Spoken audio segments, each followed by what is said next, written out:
नमस्कार, मैं मोहित शर्मा आपका स्वागत करता हूं जीएस वर्ल्ड में। हाल ही में मालदीव में राष्ट्रपति चुनाव हुए और कहा जा रहा है कि मालदीव के नवनिर्वाचित राष्ट्रपति मोहम्मद मुइज्जू के इंडिया आउट अभियान से भारत मालदीव संबंध प्रभावित हो सकते हैं।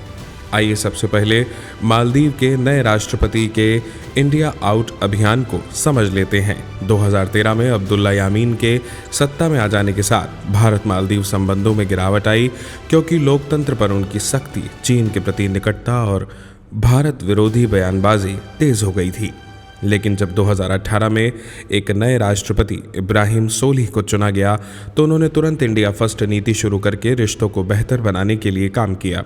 इनके कार्यकाल में ही अक्टूबर 2020 में विपक्षी गठबंधन यानी प्रोग्रेसिव पार्टी ऑफ मालदीव और पीपल्स नेशनल कांग्रेस यानी पीएनसी ने आधिकारिक तौर पर इंडिया आउट अभियान के माध्यम से द्विपक्षीय संबंधों के लिए एक चुनौती शुरू की।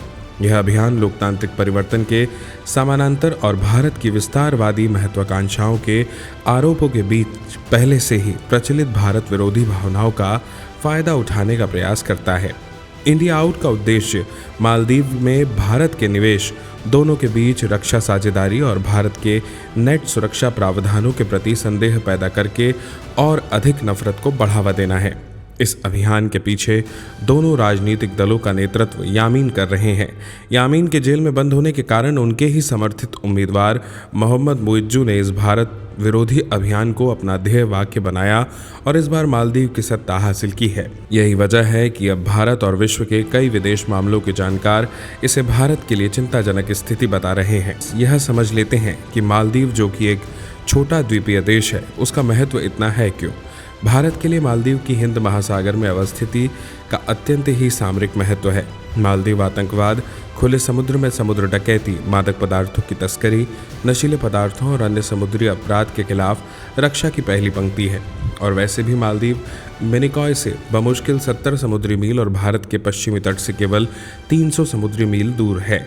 इस प्रकार यह हिंद महासागर से होकर गुजरने वाले वाणिज्यिक समुद्री मार्गों के केंद्र पर स्थित है। ऊपर से चीन की इस द्वीपीय देश में मजबूत होती स्थिति भारत के लिए उसकी स्ट्रिंग ऑफ पर्ल्स का सबसे मजबूत प्रमाण है। भारत की आंतरिक सुरक्षा के लिए भी मालदीव में भारत का मित्रतापूर्ण शासन होना आवश्यक है, क्योंकि पिछले कुछ समय में इस्लामिक स्टेट जैसे आतंकवादी समूहों की ओर आकर्षित होने वाले मालदीवियों की संख्या में वृद्धि हुई है। राजनीतिक अस्थिरता और सामाजिक आर्थिक अनिश्चितता द्वीप राष्ट्र में इस्लामी कट्टरपंथ के उदय को और बढ़ावा दे रही है। इससे सुदूर मालदीव द्वीपों को भारत और भारतीय हितों के खिलाफ आतंकी हमलों के लिए लॉन्च पैड के रूप में इस्तेमाल किए जाने की संभावना पैदा हो गई है। ऐसे में भारत मालदीव संबंधों के लिए यहाँ आने वाले महीने महत्वपूर्ण होंगे। वैसे भी चीन का मालदीव में प्रवेश केवल अपने हितों को आगे बढ़ाने के लिए है। चीन ने ऋण वित्त पोषण के माध्यम से ऐसा किया है, जिससे ऋण जाल और परिणाम स्वरूप चीन का आधिपत्य हो गया है। साथ ही भारत के खिलाफ अभियान से मालदीव को ही नुकसान होगा। भारत की अनुपस्थिति से उसकी चीन के समक्ष नेगोशिएशन शक्ति कमजोर होगी।